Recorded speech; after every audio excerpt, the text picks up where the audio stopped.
Hello বন্ধুরা, তোমরা সবাই কেমন আছো? আশা করি ভালো আছো, সুস্থ আছো। তো আমিও ভালো আছি।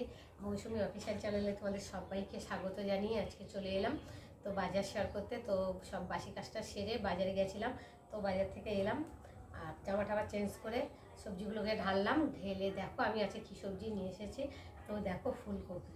তো এই অসময় ফুলকপি খেতে ভীষণ ভালো লাগে। তো আমার তো ভীষণ ভালো লাগে মাছের ঝোলের সাথে। তো কাটাপোনা মাছ নিয়ে এসেছি, কাটাপোনা মাছ দিয়ে আর ফুলকপি দিয়ে ঝোল হবে। তো এখনও কাটাকুটি করিনি, বাজারটা সবে ঢাললাম, তো ভাবলাম তোমাদের সঙ্গে একটু শেয়ার করি। তো দেখো এই যে ফুলকপি, আর এনেছি এই যে পুঁই শাক। পুঁই শাক চচ্চড়ি খেতে ভীষণ ভালো লাগে। পুঁই শাকের সাথে আছে এই যে কুমড়ো। পুঁই শাক দিয়ে কুমড়ো দিয়ে মাছের মাথা দিয়ে চচ্চড়ি করব। আর এনেছি এই যে পটল। পটলগুলো দেখো পুরো টাটকা পটল, সবে চাষিরা নিয়ে এসেছে আর নিয়েছে 1 কেজি। পটলের ঝোল খেতে ভালো লাগে না, তরকারিও ভালো লাগে না, ভাজাটা আমার খেতে ভালো লাগে। তো দেখো এই যে 1 কেজি পটল নিয়েছি। আর মাছের জন্য এই যে ধনে পাতা নিয়েছি। আর এখানটায় দেখো উচ্ছে নিয়েছি। আর আদাটা দেখো কত বড়, 250 গ্রাম হয়েছে আদাটা। বুঝতেই পারছো কতটা ভারী আদা। আর আদাটা ভালো লাগলো বলে বেশি করে নিয়ে নিলাম। ফ্রেশ, একদম ফ্রেশ আদা দেখো। আর এখানটা রয়েছে করলা। কী করবো দেখছি আজকে রান্নাটা। ওই দেখো করলা এনেছি। এই গরমের সময় তো মানে তেতো টকের ডাল ফাল এগুলো খেতে ভালো লাগে, তাই না? আর দেখতে পাচ্ছ আমি মায়ের বাড়ি গেছিলাম, মায়ের বাড়ি থেকে চলে এসেছি, কালকে বিকালেই এসেছি। তো 1 সপ্তাহ মতো ছিলাম। আর কতদিন থাকবো? এদিকে বাড়ির যে অবস্থা, বাড়ির গাছে আম দেখে গেছি, গাছ ভর্তি আম, আর গাছে একটাও আম নেই, সব পেরে নিয়ে চলে গেছে। দেখো সবজি কেটে রেডি করে নিয়েছি। এই যে ফুলকপি কেটে নিয়েছি আর আলু কেটে নিয়েছি। মাছের ঝোল হবে, এই যে কাটাপোনা মাছের ঝোল হবে ফুলকপি আলু দিয়ে। তো মাছটাকে প্রথমেই এসেই ভালো করে নুন হলুদ লঙ্কার গুঁড়ো দিয়ে ভালো করে মাখিয়ে রেখেছি। মাখিয়ে রেখে দিয়ে তারপর সবজি কাটতে বসেছি। তো সবজি কেটে রেডি করে নিয়েছি। তো দেখো এখানে ফুলকপি আলু দিয়ে মাছের ঝোল হবে। আর এখানটা এই যে পুঁই শাক কেটে নিয়েছি, পুঁই শাক দিয়ে কুমড়ো দিয়ে আলু দিয়ে একটা চচ্চড়ি করবো। আর মাছের মাথা রয়েছে, মাছের মাথা দেবো। আর এখানটা এই যে পেঁয়াজ কেটে নিয়েছি আর আদা কেটে নিয়েছি, বাটবো। আর মাছের ঝোলের জন্য ধনে পাতা। তো কাটাকাটি করা রেডি হয়ে গেছে, এখন আমি মশলা করবো। আর ওইদিকে গ্যাসেতে ভাত বসিয়েছি। তো চলো এখন আমি মাছটাকে ভালো করে ভেজে চলে এলাম মাছ ভাজতে। তো তাওয়া বসিয়েছি, তাওয়াটা গরম হয়ে গেছে। আর এখন আমি তেল দেবো। তেলটা একটু ভালো করে গরম করে নেব। তো তাওয়ায় তো বেশিক্ষণ গরম করতে লাগে না, অল্প সময় গরম হয়ে যায়। আর এদিকে দেখো ভাতটা বসিয়েছি, ভাতটা ফুটে গেছে। একটু গ্যাসটা কমিয়ে দিই। আর এদিকে দেখো এখন আমি তেলটাও গরম হয়ে গেছে। আর দেখো এই যে একে একে মাছগুলোকে দিয়ে ভালো করে ভেজে নেব।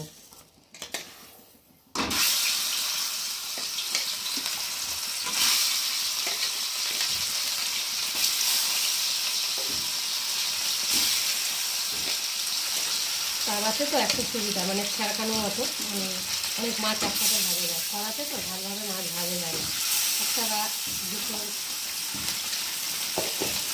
ভাজা। তো চলো মাছগুলো এখন ভালো করে ভেজে নিই। বন্ধুরা মাছগুলো 1 পিস করে হয়ে গেছে, আর 1 পিস করে এবার উল্টিয়ে দেবো। তো দেখো কত সুন্দর উল্টানো যাচ্ছে, মাছের গায়ে লেগে যাচ্ছে তাওয়ার মধ্যে। দেখো কত সুন্দর মাছ ভাজা হচ্ছে।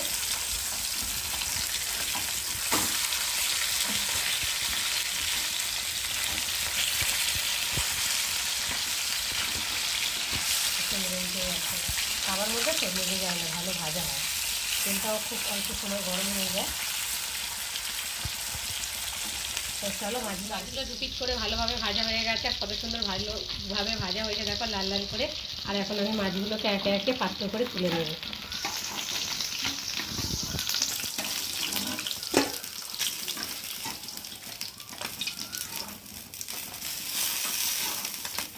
মাছটা ভাজা হয়ে গেছে। আর 2 পিস রয়েছে, হাফ মাথা আর একটা লেজা রয়েছে, এটাকে ভালো করে ভেজে নেব।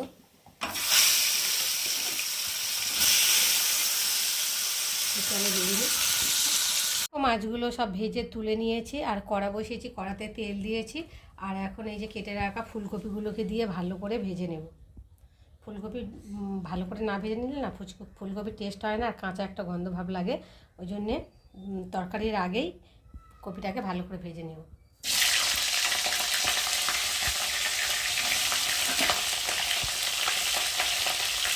দেখো এখন কপিগুলো তেলের মধ্যে দিয়ে দিয়েছি, আর এখন কপিগুলোকে আমি ভালো করে ভেজে নেব।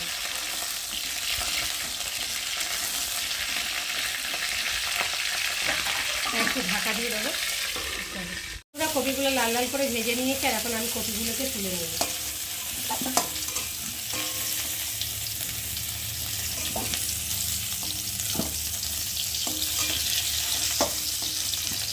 কপি তরকারিতে তো তেলটা বেশি লাগে, কারণ কপিটা আগে ভেজে নেওয়া হয়, জন্য কপিটা একটু তেল বেশি না দিলে তরকারি ভালো লাগবে না।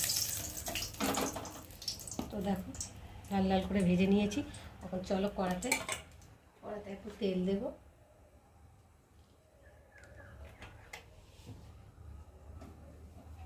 এখন ফোড়নে দেবো তেজপাতা,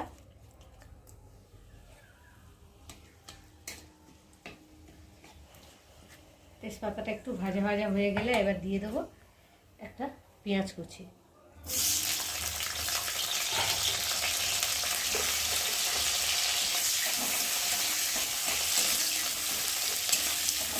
পেঁয়াজটা একটু ভাজা ভাজা হয়ে গেছে, আর এখন কেটে রাখা লম্বা লম্বা করে আলুগুলোকে দিয়ে ভালো করে ভেজে নেব।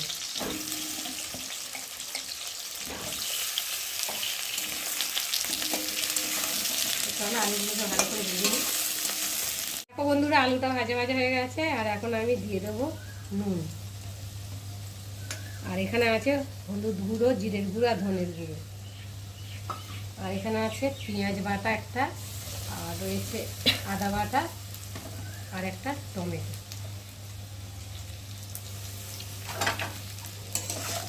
দিয়ে মশলাটা ভালো করে কষিয়ে নেব আলুর সাথে, যতক্ষণ না মশলাটা থেকে একটা গন্ধ থাকে। আর এবার দিয়ে দেবো জিরের গুঁড়ো, হলুদের গুঁড়ো।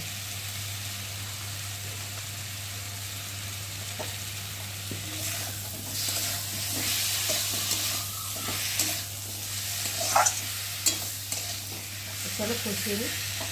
এবার দেখো মশলা ভালোভাবে কষানো হয়ে গেছে, আর মশলা থেকে দারুণ একটা গন্ধও ছেড়েছে, আর দেখো তেলও ছেড়ে দিয়েছে। আর এখন এই যে ভেজে রাখা ফুলকপিগুলো দিয়ে একটু ভালো করে কষিয়ে নেব।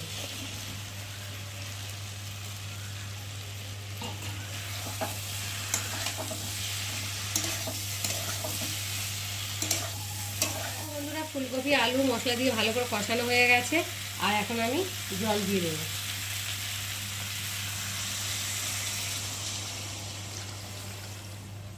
একটু ভালো করে নেড়ে দেবো।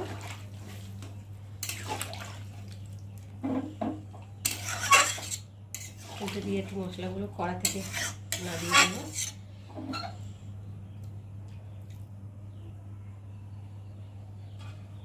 দিয়ে এবার ঢাকা দিয়ে ফুটিয়ে নেব। এবার ঢাকাটা খুলে দেখি ঝোলটা কেমন হয়েছে। তো দেখো ঝোলটা বেশ, থালাটা বেশ সুন্দর লাগছে, আর ফুটছে দেখো ঠকবক করে। আর চলো একটু নেড়ে দিই, আর দেখি আলুটা সেদ্ধ হয়েছে কিনা। হ্যাঁ, আলুটা দেখো পুরো গলে গেছে মোমের মতো। তো এই আলুটা হচ্ছে চন্দ্রমুখী আলু, একটুতেই গলে যায়। তো চলো এখন ভেজে রাখা মাছগুলোকে দিয়ে ভালো করে ফুটিয়ে নেব। আর অল্প মাছ দিলাম, আর ভাজা মাছ রেখেছি ভাজা খাওয়ার জন্য ভাতের সাথে। দেখো